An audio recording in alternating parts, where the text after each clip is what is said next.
the Whistler.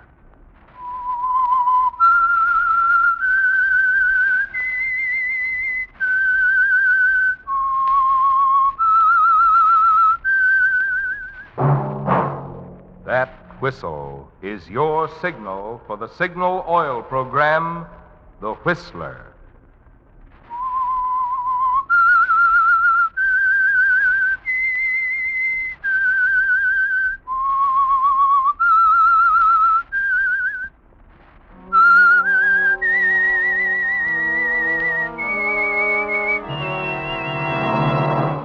I am the Whistler, and I know many things, for I walk by night.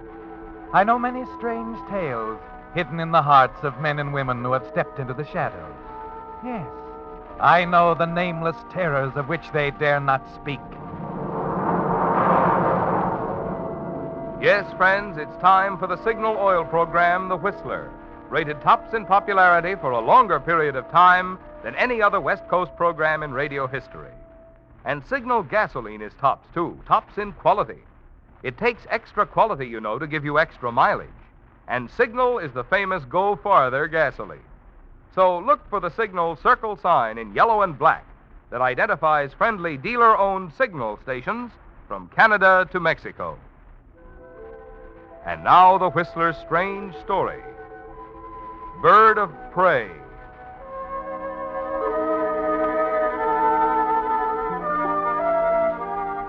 Eddie Smith was pleased, very pleased, and he congratulated himself, for the long trip from St. Louis to Havana was about to pay off. It had been quite a task tracking down the elusive, mysterious J.C. Raven, the big question mark of the literary world.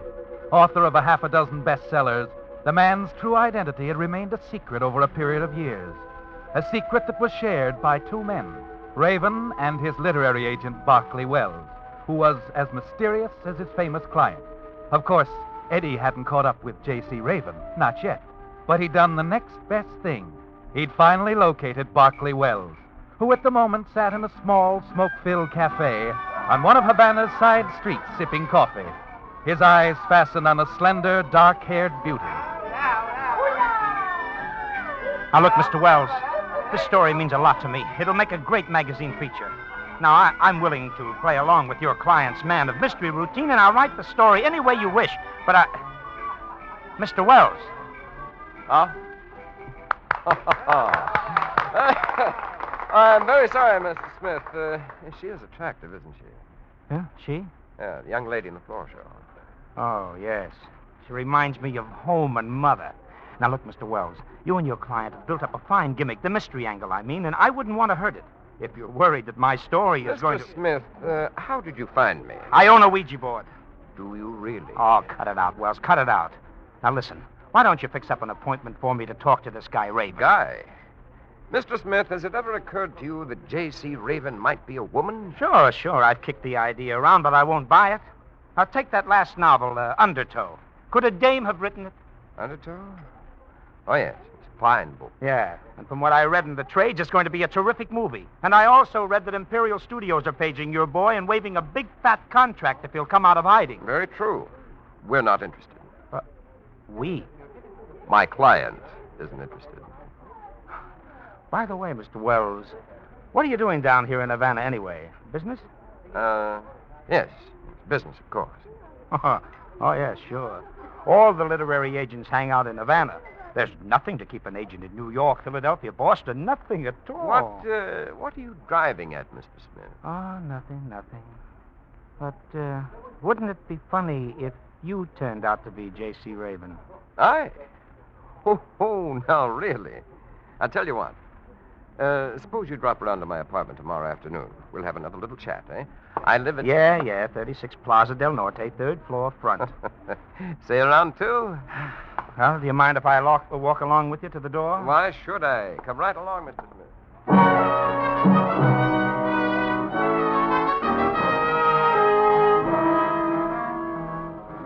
And so you accompany Barclay Wells out of the cafe and into the dark, almost deserted street. At the corner, a man is standing under a streetlight, idly puffing away at a cigarette. But you hardly notice him as you say goodnight to Wells and start away in the opposite direction. Help! Then you hear it, a shout. You break into a run. As you move back past the cafe and round the corner, you see two men struggling in the street. One of them is Wells. Suddenly he falls to the pavement. As the other man wheels around and rushes you, you block the knife. No, you don't. He crumples. Senor, what has happened? I hear the noise. Hold up, I think. This is the guy. I knocked him cold. Here, help me with my friend, will you please? Si, senor, si. Easy now, easy. Wells. Wells. Senor, he's hurt bad. Say, is there a phone around here? Si, in the shop. There Well, is a- get a doctor, will you please? And the police. Si, senor, I will do this. Wait a minute. What, senor? Never mind the doctor. Wells is dead. Just call the police for this guy that killed him.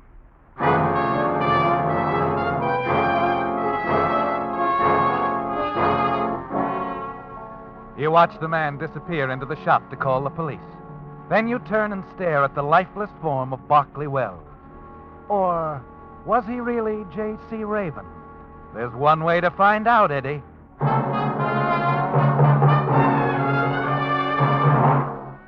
You stand in the shadows and watch the police pick up the killer. Then you slip away. A quarter of an hour later, you arrive at 36 Plaza del Norte and slip into the apartment, third floor front. The first thing you find is a letter, an offer from Marcus Rosamond of Imperial Pictures addressed to J.C. Raven. Then you find it under some penciled notes in a desk drawer. A synopsis, a complete story plot, Eddie, for a brand new J.C. Raven novel. It's all here, Eddie, waiting for someone to write it. And then an idea hits you, the best idea you've ever had in your life.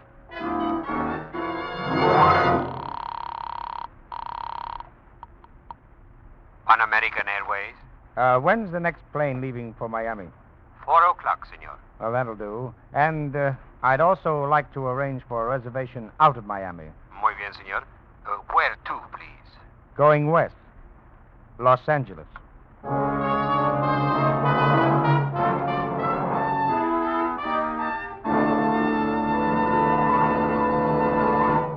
With the prologue of Bird of Prey, the Signal Oil Company is bringing you another strange story by The Whistler.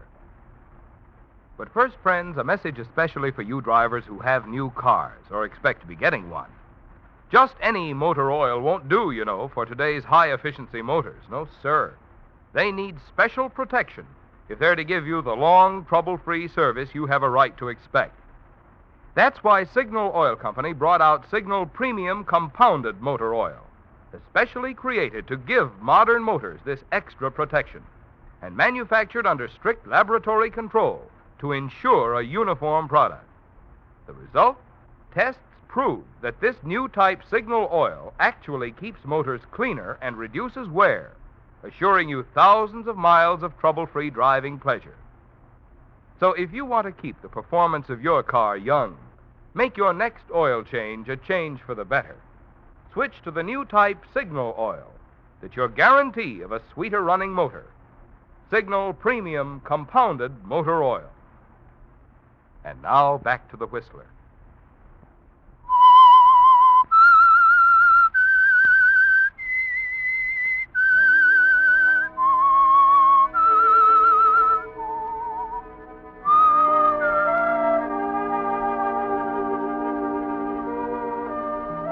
So, Eddie, you're on your way to Hollywood, secure in the belief that J.C. Raven, the literary man of mystery, died on a quiet street in Havana. As your plane heads westward, New Orleans, Houston, El Paso, you go over your plan, carefully, over and over again. You can't miss, can you, Eddie?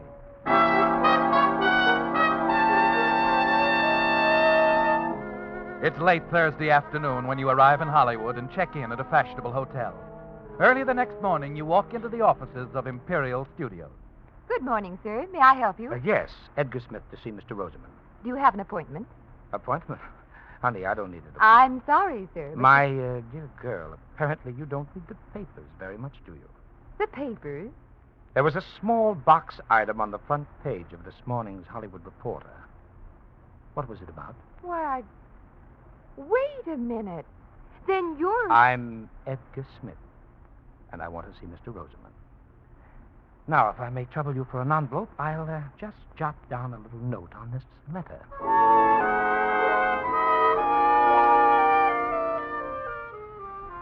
Yes, Eddie, she got it. All you have to do is insist that your name is Edgar Smith. And there's certainly nothing wrong with that, is there? You are Edgar Smith. You'd give anything to see the expression of Rosamond's face when he reads the few words you scrawled on the letter. The same letter he'd sent to Barclay Wells, the one you picked up off his desk in Havana the night he was killed. Yes, it'll be a pleasant surprise for Mr. Rosamond. Come in, Mr. Smith. Come in, come in. Thank you. Florence, tell everybody to go away. I don't want to be interrupted. Go, go, go, go. Yes, sir. Ah, Mr. Raven, let me look at you. Mm-hmm. Just as I pictured you. I cannot tell you what a pleasure. I'm indeed delighted. Delighted. Here. Sit down, sit down. Well, thanks, Mr. Rosamond. So you are J.C. Raven.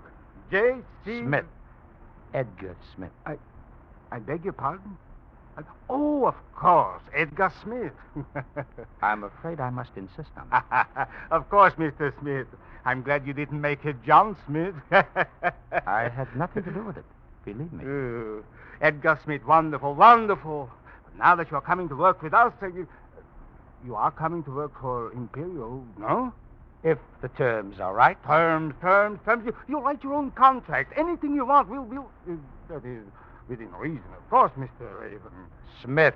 Edgar Smith. Excuse me. I can't impress this on you too strongly, Mr. Rosamond. I'm Edgar Smith, you understand? Yes. On the contract around the studios, Smith. Edgar Smith. Edgar Smith. And no publicity on J.C. Raven. No publicity? No publicity. But, my boy, such an opportunity we cannot afford to miss. Why, I So could... long, Mr. Rosamond. No, wait, my boy, wait, please. Look, think of what the publicity... So will long, mean. Mr. No, Rosamond. All right. No publicity. No publicity. Fine. And now, shall we discuss money, Mr. Rosamond?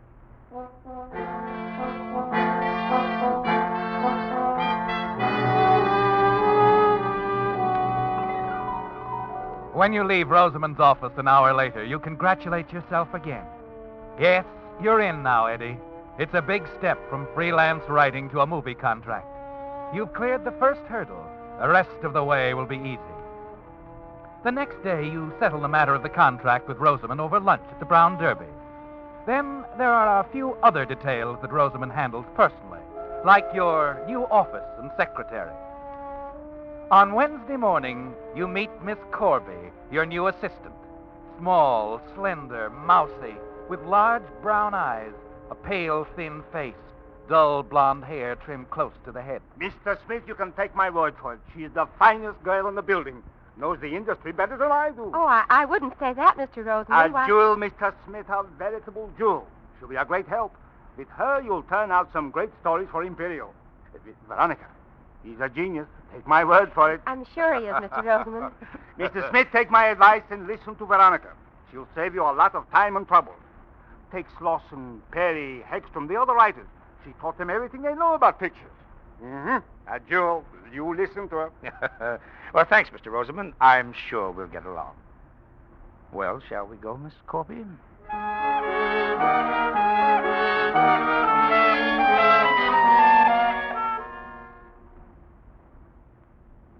And this is your office, Mr. Smith. How do you like it? Oh, it'll do. But where's the trout stream? Oh, well, whenever you're ready, I'll be glad to take you around the studios. You'll want to meet a few of the... Time enough for that, Miss Corby. Right now, I'm more interested in getting to work. I have an idea for a story I want to get down on paper as soon as possible. Well, yes, but I... Now, you just park yourself out there in your little office like a good little girl and see that I'm not disturbed. Oh, very well, Mr. Smith.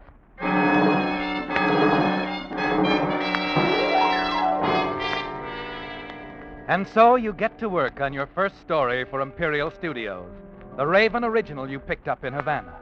You can't take any chances, can you, Eddie? The first story has to knock 'em cold. So in the days, the weeks that follow, you write and rewrite, while Miss Corby, with that hurt expression in her eyes, sits quietly in her office just outside your door. Only once do you change the Raven storyline, and that's to alter the ending. You like yours better than Raven's. Yes, it sounds much better your way. Finally, you turn the script over to Miss Corby. Well, there you are, Miss Corby. Now, if you'll retype this for me. Yes, Mr. Smith. And when you're finished, put a copy on my desk and send one around to Rosamond. If you want me for anything, I'll be home sleeping the clock around. Okay? Very well. Oh, come on. Cheer up, sweetheart. I leave the script to your tender mercies and to Rosamond.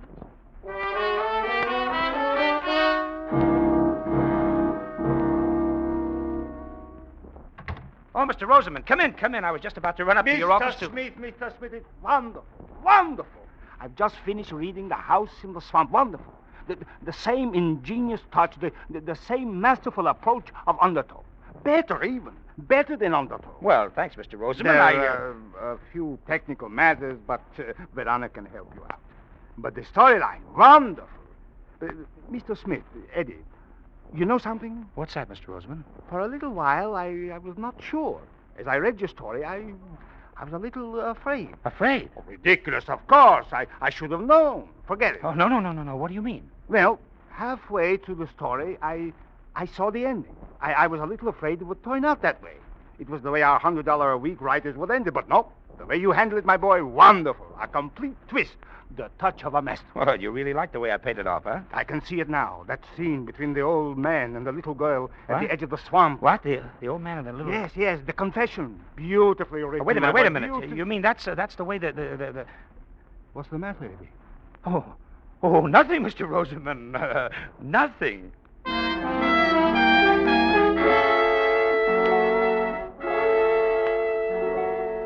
Rosamond continues to rave about the story, but you're not listening, are you, Eddie? 1,001 thoughts, confused thoughts are racing through your mind. The minute Rosamond leaves, you pick up the script and thumb through the neatly typed pages. This isn't the way you finished the story, is it, Eddie? No. This is the original ending, the way J.C. Raven had written it. Carby! Yes, Mr. Smith. Come in here. What is it, Mr. Smith? This story. What happened to it? Who changed it? I did. You did? Well, I felt sure Mr. Rosamond wouldn't like it the way you ended the story, so I changed it. Oh, I see. I wanted you to make good on the first story after the risks you've taken. Risk? What do you mean? You told Mr. Rosamond you were J.C. Raven, and... How did you... Well, he didn't mean to give it away. It sort of slipped out, and... I won't tell anyone, Mr. Smith. I won't tell anyone you're not J.C. Raven. Keep talking, sweetheart. You couldn't be J.C. Raven. Then who is? I am. What? You're wondering about Barclay Wells, aren't you? I could use a few answers. You remember the day you came here? Mr. Rosamond mentioned several writers I'd worked with. Hegstrom, Slauson. Barclay Wells worked here, too. He was a fine person. Kind and thoughtful. He didn't treat me like the others. When I was with him, I felt like I belonged. I was somebody, not just part of the office furniture. I guess he's the only man who ever paid any attention to me. The only man who ever knew I existed. Sorry. Your speech. About Wells. Well, you see, I've always wanted to write. And at the start, well, I'm afraid publishers weren't impressed. And then I hit on the idea of creating the mystery author. And somebody had to front for you, so you picked Wells. Well, yes, he was the only man I could trust. I sent him stories, outlines. We worked on the Raven novels together. I see. So that's that. Miss Corby. Veronica. Yes? About J.C. Raven. Where do we stand right now? We could go on just as we have been. You'd help me? Yes. You're sure you want it this way? I'd like to keep it this way. Very much. Eddie. You know something, sweetheart? We're going to get along fine. Just fine.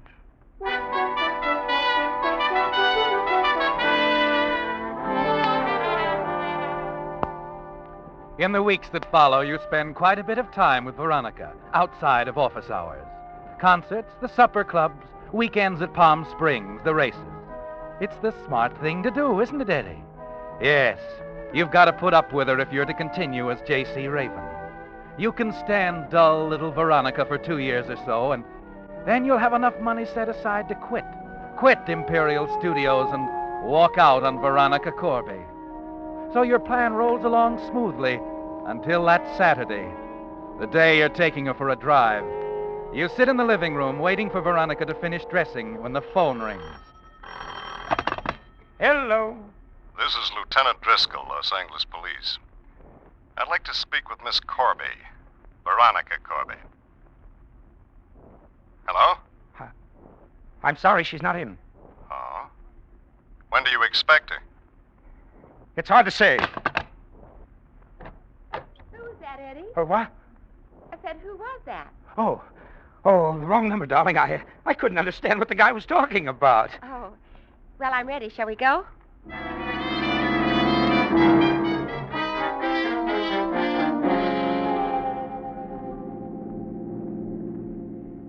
Eddie. Yeah? I've been wondering. Maybe I shouldn't bring it up now, but What's on your mind? what really happened in Havana the night Barclay Wells was killed? Why do you ask that? Well, I just wanted to know. The papers didn't have much information to The give. papers? I didn't see anything about it in the papers. Oh, it was there. The Havana police arrested a man named Emilio Vasquez, but he denies doing the killing. Well, he would, wouldn't he? I suppose, but a native who lived in the neighborhood said there was someone else at the scene of the crime. They seem to think this unidentified man may have done the killing. They do? And what do you think, Veronica? Me? Oh, I haven't the slightest idea.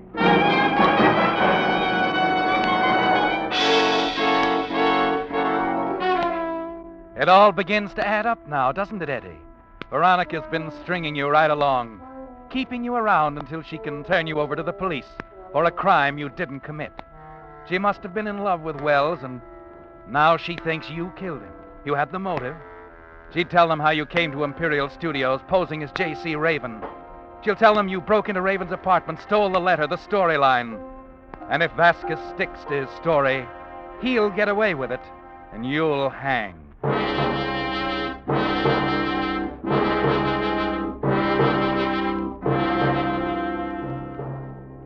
There isn't any doubt in your mind what Veronica's little game is.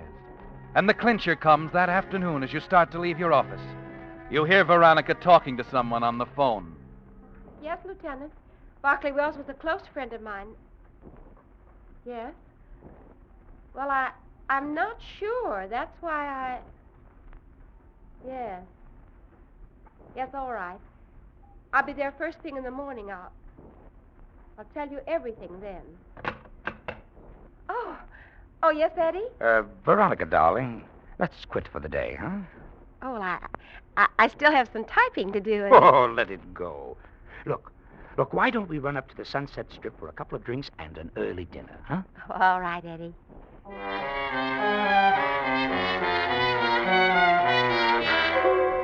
It's shortly after 7:30 that evening when you drop Veronica off in front of her apartment.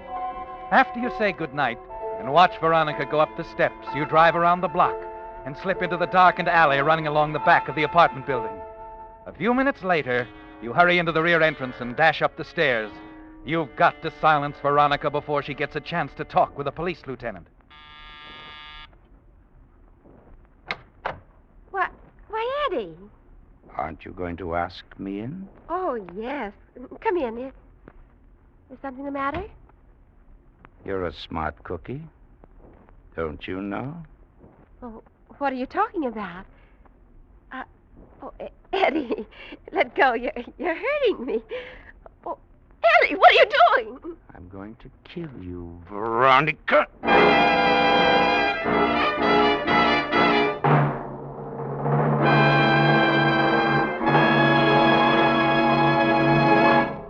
The Whistler will return in just a moment with a strange ending to tonight's story.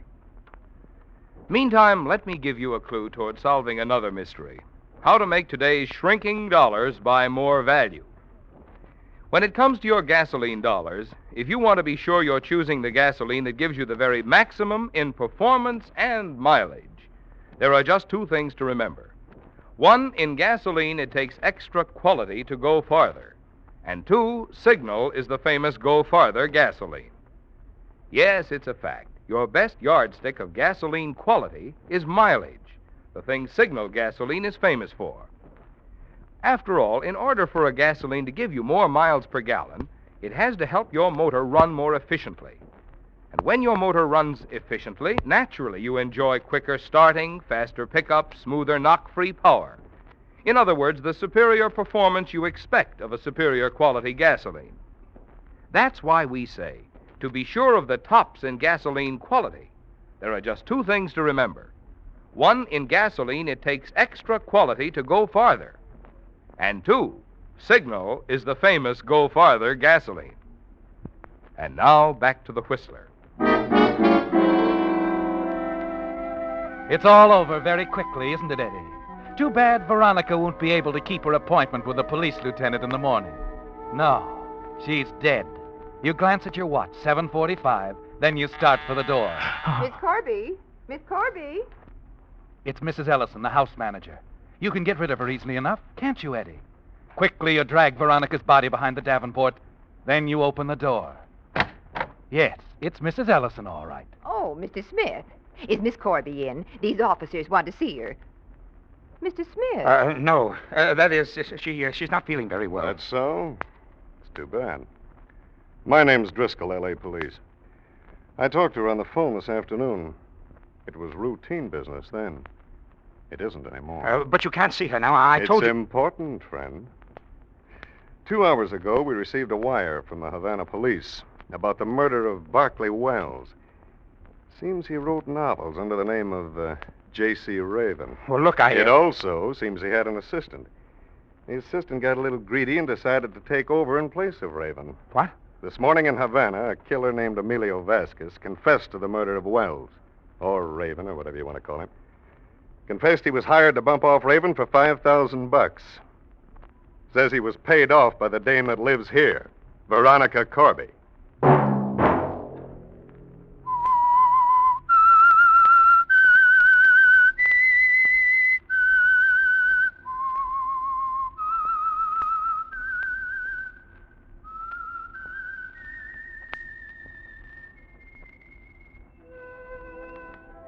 Let that whistle be your signal for the Signal Oil program, The Whistler, each Wednesday night at this same time.